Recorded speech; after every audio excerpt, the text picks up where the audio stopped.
Hey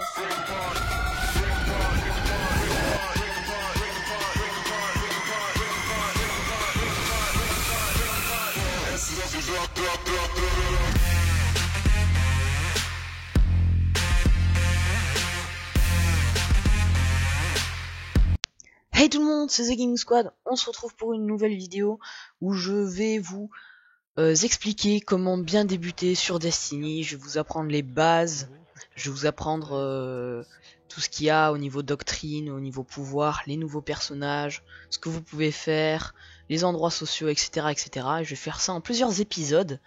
Donc je tenais surtout à vous dire que si vous avez déjà commencé Destiny et que vous savez à peu près les bases, ça sert à rien de regarder. Je vais faire ça en plusieurs épisodes. Et c'est vraiment une vidéo dédiée aux personnes qui commencent, qui savent pas vraiment où est-ce qu'ils se retrouvent dans le jeu, parce qu'il est assez complet. Et donc on va commencer tout de suite. Avant de commencer, j'aimerais vous parler d'abord des différents types de dégâts que vous pouvez créer. Et il y en a 3 exactement. Vous avez le type solaire, donc c'est tout simplement du feu, le type abyssal, donc c'est un peu de la magie, et le type cryoélectrique, c'est de l'électricité. Donc une fois que vous arrivez sur la page d'accueil, vous allez voir qu'il y a 3 classes différentes. Donc vous pouvez voir que la première, c'est le titan, c'est celui qui va un peu foncer dans le tas, celui qui va être niveau défense et attaque, voilà. C'est vraiment celui qui va foncer droit vers l'ennemi.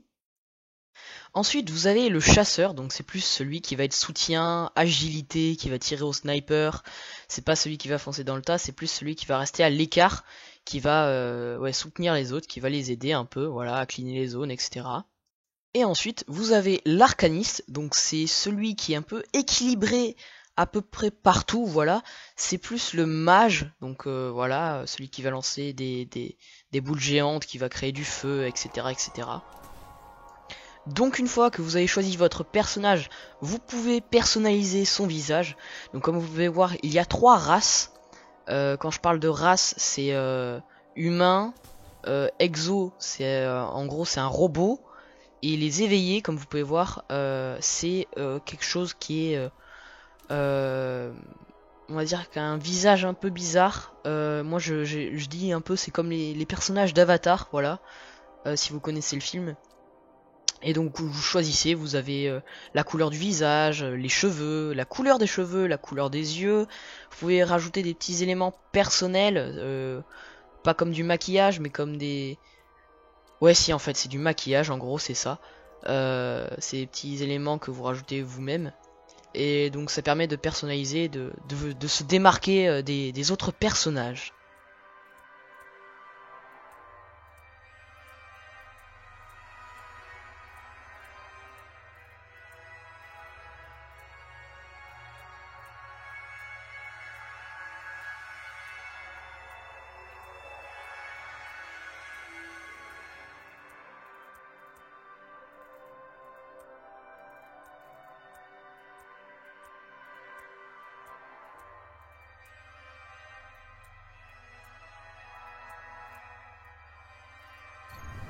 Et ça y est, vous rentrez dans le jeu, vous avez commencé votre premier niveau et je vais vous expliquer un peu à quoi servent les doctrines. Alors qu'est-ce que les doctrines? C'est tout simplement des pouvoirs que vous pouvez récupérer au fur et à mesure que vous montez de niveau. Donc on va commencer tout simplement avec le titan qui, sa première doctrine, comme vous pouvez voir à l'écran, c'est tout simplement ce qu'on appelle l'assaillant. Donc c'est une doctrine cryoélectrique, donc de l'électricité, on va dire ça comme ça. Et en fait, tout simplement, vous faites une sorte de tremblement de terre, où vous faites un fracassement au sol, enfin, voilà, vous donnez un coup de poing vers le sol, ça va être ça en gros, et qui va éliminer ou faire beaucoup de dégâts sur les ennemis qui sont proches de ce tremblement de terre, on va appeler ça comme ça, voilà. Sinon, comme vous pouvez voir, il y a plusieurs types de grenades. Je ne vais pas vous en parler parce que ça prendrait beaucoup trop de temps. Déjà que la vidéo risque d'être assez longue. Sinon, pour vous dire, chaque doctrine a 3 types de grenades. Et l'attaque de mêlée des titans, comme vous pouvez voir, qui vient de se passer à l'instant, c'est tout simplement un coup de poing vers l'ennemi. Donc suivant la doctrine, ça va être un coup de poing de feu, un coup de poing électrique, un coup de poing abyssal. Bon, je vais vous parler ça après. Le coup de poing du titan est aussi une capacité très puissante en PVP, elle fait énormément mal. Ensuite, vous avez ce qu'on appelle le défenseur. Donc c'est tout simplement, vous créez une bulle géante, comme vous pouvez voir. C'est plus un dôme. Et en fait, ça va vous protéger des tirs ennemis, comme vous pouvez voir à l'écran. Mais par contre, le seul inconvénient, c'est que vous ne pourrez pas tirer à travers. Donc vous ne pourrez pas faire de dégâts aux ennemis. Il y a plusieurs types de bulles. C'est-à-dire que vous pouvez faire des bulles où vous avez un bouclier à l'intérieur, comme vous pouvez voir. Vous pouvez faire des bulles où vous avez un bouclier constant pendant quelques temps. Et vous avez des bulles où quand vous l'utilisez, votre puissance sera augmentée. C'est-à-dire que vous ferez beaucoup plus de dégâts, comme vous pouvez voir. Et elle peut servir aussi aux autres ennemis. Sinon, l'attaque de mêlée, comme vous pouvez voir, elle vous confère un bouclier. Ce qui est très pratique en cas d'état critique. C'est assez pratique, vous donnez un petit coup de poing, vous tuez un ennemi.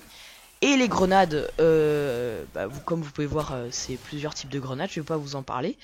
Et en dernier lieu, donc la doctrine solaire du titan, donc que vous débloquez grâce à une quête, comme pour les troisième types de toutes les autres classes.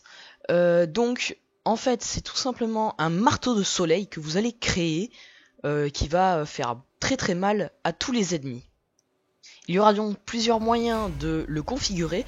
Vous avez le moyen, c'est-à-dire que ce marteau suivra un peu les ennemis. Il pourra aussi conférer ce qu'on appelle des tâches solaires. Donc en gros c'est un endroit de feu qui reste constant, qui fait toujours mal aux ennemis. Et il pourra aussi conférer une sorte de coup d'épaule que vous pouvez retrouver sur la technique des assaillants. Je vous l'ai pas montré, mais en solaire on peut l'avoir. Les grenades c'est toujours la même chose, je n'explique pas, ça sert à rien.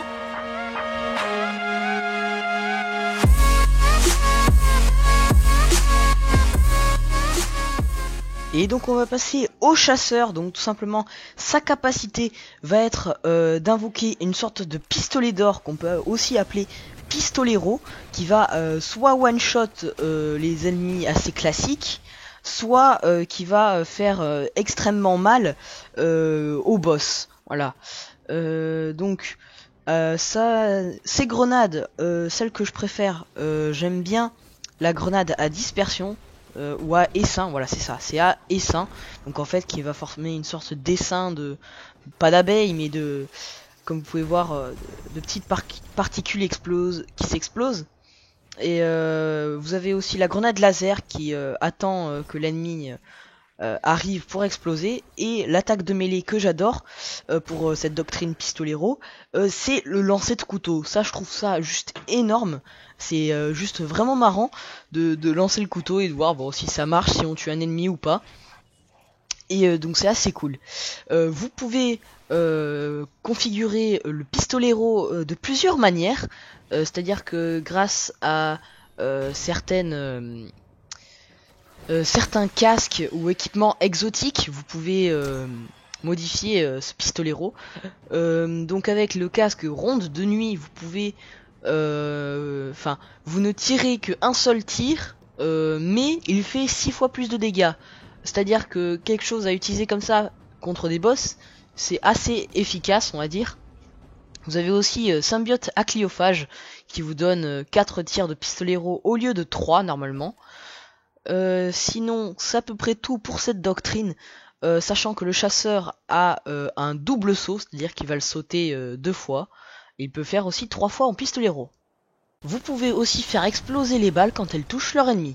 Maintenant nous allons passer au chasseur épéiste. Donc tout simplement sa capacité que vous pouvez voir, qui est juste énorme, c'est de passer invisible quand vous vous accroupissez. Donc les ennemis ne vous voient pas. Bon, il y a des fois des petits bugs où ils vous suivent, où ils continuent encore à vous tirer dessus. Mais c'est juste énorme. Ça c'est vraiment assez cool, parce que ça permet en état critique d'aller se planquer. Donc quand je vous dis que le chasseur est vraiment du support, c'est du support, hein. Si à un moment vos équipiers sont morts, vous vous mettez invisible et vous allez les réanimer. Sinon pour toutes les deuxièmes capacités que vous débloquez avec vos personnages, vous les débloquez au niveau 15. Malheureusement pour cette doctrine, il n'y aura pas de triple saut, mais juste un double saut classique. Sinon, le super est une capacité cryo-électrique qui invoque une lame et qui fait qui normalement one shot les ennemis ou alors qui fait très mal au boss. Vous pouvez faire une onde de choc vers le sol.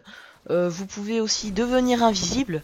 Je n'ai que cette vidéo pour vous la montrer. J'ai pas pu faire grand chose avec mon chasseur. Voilà. Et sinon c'est assez efficace. Franchement c'est quelque chose d'assez bien mais qui est assez court. Nous passons ensuite sur la dernière capacité du chasseur qui se débloque sur une quête que vous faites avec le roi des corrompus. Et c'est une capacité très efficace et là qui montre vraiment le soutien des chasseurs. Et qui en fait, tout simplement, vous invoquez une flèche qui va déjà faire mal à l'ennemi. Et deuxièmement qui va vous permettre de faire beaucoup plus de dégâts, qui va, je dis ça comme ça, mais presque doubler vos points d'attaque sur l'ennemi. Alors ça fait une sorte de laisse qui va retenir l'ennemi, il ne pourra plus bouger, ou du moins il pourra avancer mais très peu. C'est vraiment très efficace en PVP parce que déjà rien que la flèche one shot l'ennemi. Et donc pour les boss ça va être très efficace, comme vous pouvez remarquer là. Je fais pas mal de dégâts au boss grâce à ma flèche. Elle est vraiment efficace. Sinon pour les attaques de mêlée, alors vous n'aurez pas une attaque de mêlée mais une grenade qui va permettre soit de faire un écran de fumée qui va un peu empoisonner votre ennemi, ce qui n'est pas vraiment très efficace, ou alors de faire un écran de fumée qui va déjà vous rendre invisible pendant un certain temps. Donc c'est comme quand vous accroupissez, sauf que vous l'avez un peu moins souvent, mais c'est direct. En cas d'urgence, c'est assez efficace.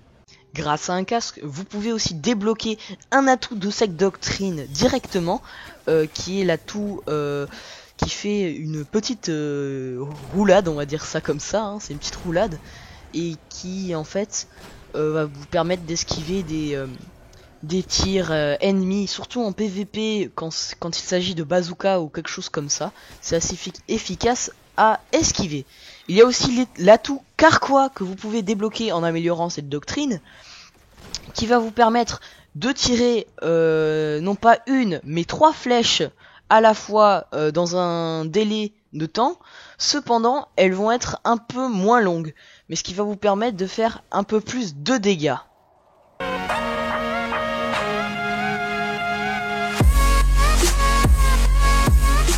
Et donc pour l'arcaniste, j'ai été accompagné de l'auxiliaire qui m'a aidé pour la voie abyssale, comme vous pouvez voir, qui envoie une sorte d'orbe géante vers les ennemis. Vous allez pouvoir, en l'améliorant, la faire suivre les ennemis, ou même créer un vortex qui durera et fera des dégâts sur le temps avec les ennemis.